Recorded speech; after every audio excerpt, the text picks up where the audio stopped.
WNBA athlete that landed on the list. So that means Angel Reese was down somewhere below 10 million bucks. All right. In fact, they do tell us who is number 2 among sports related, like actual team oriented female athletes. Number 2 is Sabrina Ionescu. But as you can imagine, check this out. When it comes to the top 15 highest paid female athletes worldwide in 2025, only one WNBA player even makes the list. That's right, just a single pro basketball star from the US. Now, if you've been following all the hype, media angles, and the narratives some outlets have been hammering non-stop, the name of that player might seriously surprise you, because here's the kicker. It's almost certainly not the star they've been hyping like she's the center of the women's basketball universe. Pouring into women's sports, with athletes in basketball, hockey, soccer, softball, and volleyball reaping the rewards. But the top tier of the world's highest paid female athletes is dominated by tennis, and it has been for decades. It has been for decades. The 15 top female athletes in 2025 include 10 tennis players, up from 9 last year, a pair of golfers. Damn, female golfing. Breaking down the numbers, Caitlin Clark is absolutely dominating, raking in a jaw-dropping $16 million in 2025. That incredible sum catapults her to a stunning 6th place on the global list of highest paid female athletes. But here's the real shocker, only a tiny fraction of that, just $119,000, comes from her WNBA salary and any league bonuses. The vast majority, that's straight up endorsements. Think about that for a moment. Her WNBA paycheck barely scratches what most people might spend on a car loan, while major corporations are handing her checks so massive they completely eclipse anything the league could ever offer from its own budget. It's also worth noting that tennis still dominates this elite list, taking 10 out of the top 15 spots. No surprise, given the sport's decades-long infrastructure and global prize money reach. But when it comes to team sports, Caitlin Clark stands alone, unrivaled, and at the absolute pinnacle. Top 15 earned is an estimated $249 million this year from prize money, salaries, bonuses, and endorsements. It's up 12%. All 15 earned at least $10 million versus 11 last year and 6 in 2023. The $10.1 million cutoff to crack the list is up from $6.7 million. Sabrina Ionescu came in 2nd among WNBA players, which is an impressive feat on its own, but she still fell short of the $10 million mark needed to break into this elite top 15 list. Here's an important detail, that cutoff wasn't fixed. The minimum required to even qualify jumped from $6.7 million in 2024 to a staggering $10.1 million in 2025, almost a $4 million increase in just 1 year. That surge meant that some of the biggest names in the league didn't make the list. Angel Reese, despite all the hype and media attention, didn't hit the mark. And get this, even A'ja Wilson, the reigning league MVP, the dominant force in the paint with her own signature Nike shoe, and the leader of a championship winning team, couldn't crack $10 million in combined salary and endorsements. Think about that for a second. It really exposes the gap between the actual market value of these players and the inflated perception of importance that certain media outlets have been pushing non-stop. The headlines might scream dominance, but the numbers tell a very different story. The skier, Aline Gu, and most of these is from endorsements. Some of the tennis, Coco had 8 million, Sabalenka 15 million, Simone Biles 11 million, almost all from endorsements.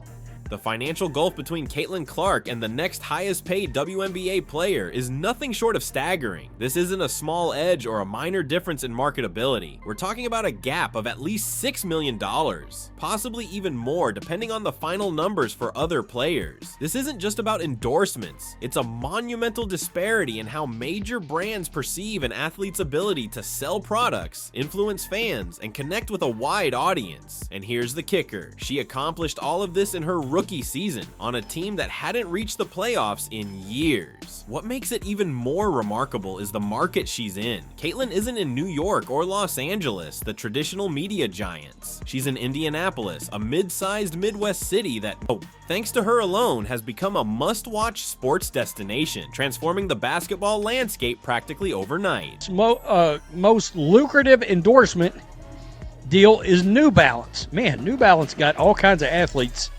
on their commercials now. I'm like, wow, it ain't your dad's walking shoe no more, I don't guess.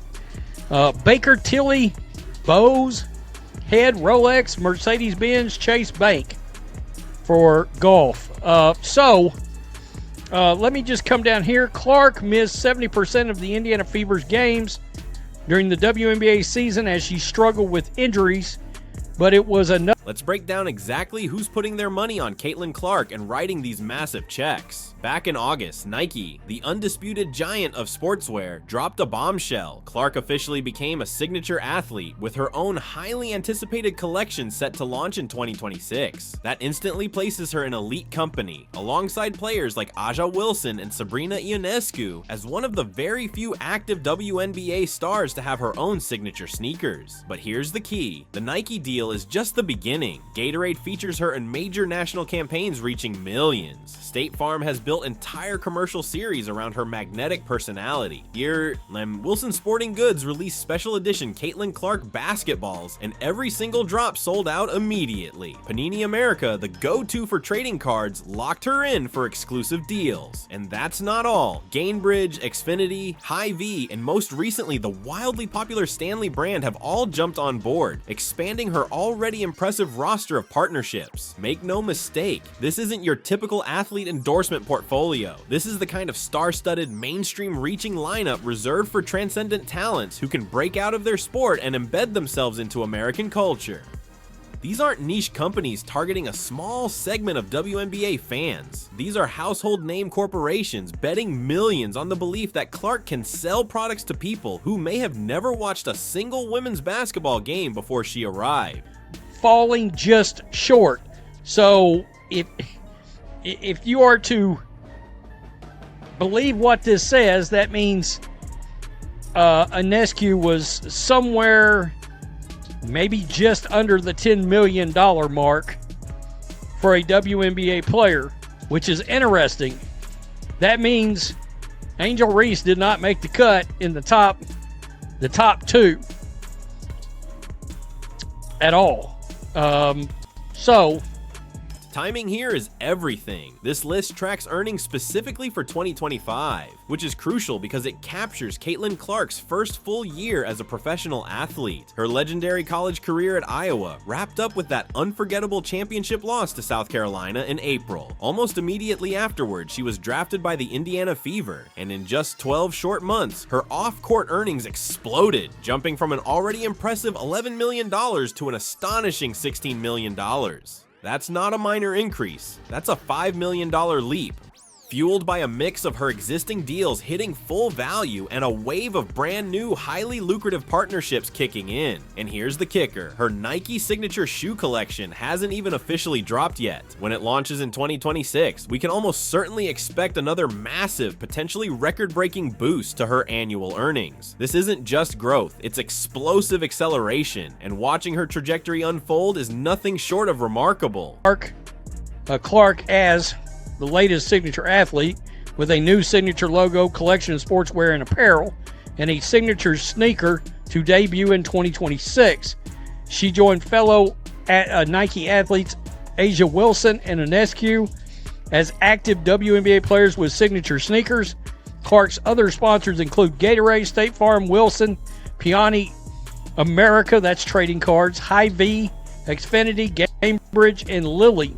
Let's put Caitlyn Clark's situation in perspective by comparing her to the tennis players who dominate the top of the earnings charts. Take Coco Gauff, for example. She leads everyone with a staggering $31 million made up of $8 million from prize money and a colossal $23 million from endorsements. Then there's Aryna Sabalenka at number 2, raking in $30 million, half of which comes directly from winnings. These athletes compete in a sport with a massive, decades-old global infrastructure, billion-dollar TV deals, and generational wealth flowing through the system. Now contrast that with Clark, who is building comparable, even transcendent endorsement value in a league, the WNBA, that struggles to fill arenas outside of her own games. The league's average salary hovers around a fraction of what she's earning, and its recent media rights deal drew public criticism from players for being woefully inadequate. Yet despite these limitations, Clark is shattering expectations through sheer individual marketability. So what does this mean for the WNBA? And more importantly, for the narratives we've been fed about who truly drives interest in women's basketball? Here's the undeniable truth. The money doesn't lie. Corporate America votes with its dollars, and the choice is overwhelmingly clear. For months, certain media outlets and social accounts have hyped Angel Reese as Clark's equal, claiming their rivalry is the main engine behind the WNBA's growing attention. Reese's personality and appeal to specific demographics have been framed as equally valuable, but the numbers tell a very different story. The gap is enormous, at least $6 million,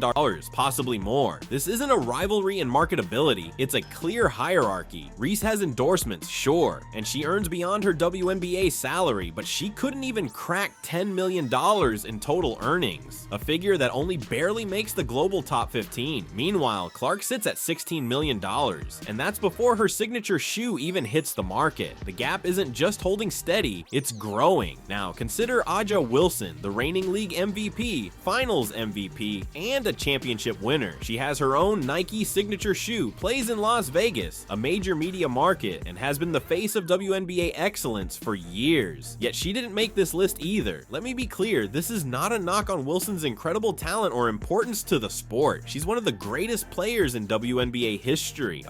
But here's the critical point. Being the best on the court doesn't automatically make you the most marketable off it. Wilson may be the better player by almost every basketball metric, but Clark is the more valuable commercial asset by a margin that's almost unimaginable. These are two completely different things, and the market, through its checkbooks, has made it very clear which athlete drives consumer engagement and sales more effectively. Next, let's take a closer look at Sabrina Ionescu. She plays in New York, the biggest media market in the country. She was a cornerstone of the Liberty's championship run a couple of seasons ago and has appeared in high-profile moments, like that unforgettable three-point contest against Steph Curry. She has major brand partnerships and a well-crafted personal brand, yet despite all of that, she just missed the top 15, coming in slightly under. Think about that. A presence in the nation's largest media market, championship pedigree, viral marketing moments, and it still wasn't enough to match the sheer commercial power Caitlin Clark is generating from Indianapolis. That alone highlights something profound about Clark's appeal. It's not just market size, team success, or clever branding. It's something unique about her personality, her game, her aura that resonates with mainstream American audiences in a way that defies traditional sports marketing logic. Now, what happens next? This is only year one, and Clark is just 23 years old. Her game will continue to improve, which will only boost her marketability. The highly anticipated Nike signature shoe drops in 2026,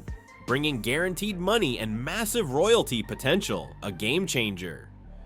More brands will inevitably want to get on board as they see the massive returns her current partners are already enjoying. Her WNBA salary will rise over time, but it will likely remain a tiny fraction of her total earnings. At this pace, Clark could very well become the first WNBA player ever to earn $25 million in a single year from combined salary and endorsements, and possibly even surpass that mark. If her signature shoe performs as expected and she secures a few more major deals, she will join the ranks of the highest earning female athletes in the world, alongside top tennis players and golfers. Here's the mind-blowing part. All of this is happening while she plays in a league that pays her a mere fraction of her true market value. Normally, a player's league salary forms the foundation, with endorsements as the gravy. For Clark, it's the exact opposite. The league salary is almost a rounding error, while endorsements are everything. This creates a fascinating dynamic. Does Clark even have a financial incentive to worry about the WNBA's minor business decisions? The league could double her salary tomorrow, and it wouldn't significantly change her lifestyle or financial security. The recent media rights deal, which upset some players, doesn't affect her at all. Her real earnings come from Nike, Gatorade, and State Farm, not league revenue sharing. She is economically independent from the WNBA's day-to-day success or failure in a way no other player has ever been. Ironically, Clark's unique position might actually be incredibly healthy for the league's growth.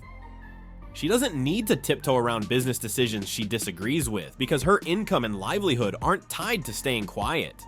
She has leverage and financial security that no other player in WNBA history has ever had. If she wanted to push for major changes in how the league operates, she could do it from a position of unmatched strength. At the same time, it highlights a stark reality. The league needs her far more than she needs the league. For a rookie, that's a strikingly powerful dynamic. The WNBA benefits enormously from Clark's star power, boosting ratings, attendance, and overall attention. But Clark's personal brand exists somewhat independently. She could walk away tomorrow and still earn millions from her long-term endorsement deals.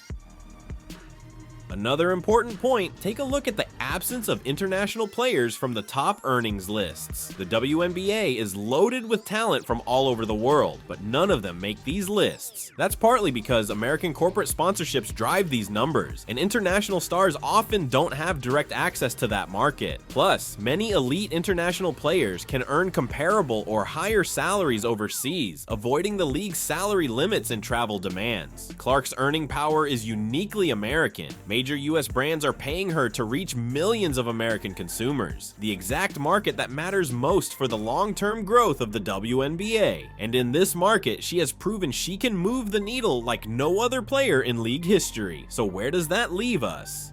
The answer is crystal clear. From a pure business perspective, the most valuable player in the WNBA is Caitlin Clark, and it's not close. The gap isn't just dollars, it's millions of dollars and undeniable mainstream cultural influence. You can debate who's the best on the court, who deserves recognition for on-court achievements, but you cannot argue about who corporations trust to sell products, drive engagement, and generate revenue. They voted with their wallets, and the results are definitive. $16 million for Clark, under $10 million for everyone else. This isn't media hype or narrative manipulation, it's unassailable math. 1 year into her professional career, Caitlin Clark has already separated herself from every other WNBA player in marketability and earning power by a margin that would have seemed almost impossible just a few years ago.